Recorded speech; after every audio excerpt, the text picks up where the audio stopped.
Soy Brian Gates, estudiante de la Escuela Superior Politécnica de Chimborazo, de la carrera de Ingeniería Automotriz. Hoy les vengo a hablar acerca de la resistencia, que es un elemento muy fundamental para los circuitos eléctricos. Primero les voy a dar una pequeña introducción acerca de lo que es la resistencia. La resistencia podemos decir que su funcionamiento es dificultar el paso de la corriente eléctrica dentro de un circuito eléctrico. Por resistencia eléctrica entendemos la mayor o menor oposición que presenta un cuerpo al paso de la corriente eléctrica.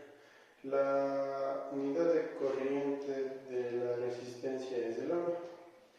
Las conexiones de la resistencia pueden ser en serie o en paralelo. La conexión en serie es aquella en la que la resistencia se dispone unas a continuación de otras y se caracterizan porque se conectan los receptores, a diferencia de las conexiones de resistencia paralela, que se disponen de tal manera que los extremos de un lado se unen todos a un punto común.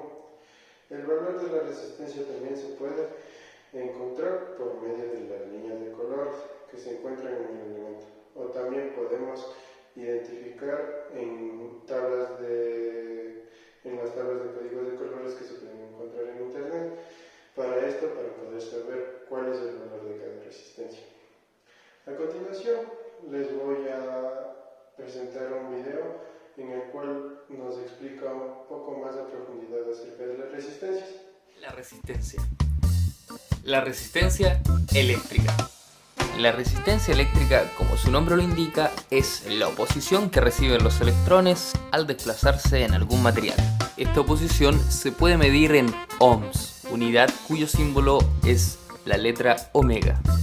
Los materiales que poseen una gran resistencia eléctrica se consideran aislantes, como los plásticos y las cerámicas, ya que ellos casi no conducen la electricidad. Por el contrario, los materiales que poseen una bajísima resistencia se consideran conductores, ya que permiten el libre flujo de los electrones. En este grupo podemos encontrar a la mayoría de los metales.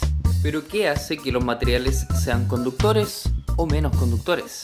La resistencia de un cable, por ejemplo, depende de su grosor, de su largo, de la conductividad del material del que está hecho y de la temperatura. Los cables gruesos tienen menos resistencia que los cables delgados. Un cable más largo otorga más resistencia que un cable más corto. Y un conductor a mayor temperatura tiene más resistencia que un conductor a menor temperatura. Y finalmente, cada material tiene una determinada resistividad. Por ejemplo, el cobre ofrece mayor resistencia que la plata. Y la plata ofrece mayor resistencia que el oro. Entonces, ¿qué hace que incluso algunos conductores tengan más resistencia que otros? Para saberlo, deberemos mirar en su estructura atómica. Las estructuras más ordenadas favorecen el flujo de los electrones, así como también las que tengan menos impurezas. Es por eso que el grafeno, por ejemplo, prácticamente no ofrece resistencia a los electrones, ya que su estructura es increíblemente ordenada y no posee impurezas. Por el contrario, cuando un electrón viaja a través de un material con alta resistencia, tiende a chocar una y otra vez con átomos y otros electrones, perdiendo parte de su energía. Esta energía se transfiere a los átomos, los cuales vibran con mayor fuerza, generando calor o incluso luz, como es el caso del tungsteno o del grafito. Si no me crees, ve el video donde yo mismo lo pruebo. Pero bueno, entonces, ¿para qué diablos sirven las resistencias en los circuitos eléctricos? Si lo único que hacen es malgastar los electrones en forma de calor y algunas veces en luz. Bueno, porque la resistencia es la forma que tenemos para limitar y controlar el voltaje y la corriente eléctrica. Esto lo hacemos usando resistores, componentes electrónicos que crean una resistencia específica. El ejemplo más básico donde es útil una resistencia es, por ejemplo, cuando se quiere iluminar un LED.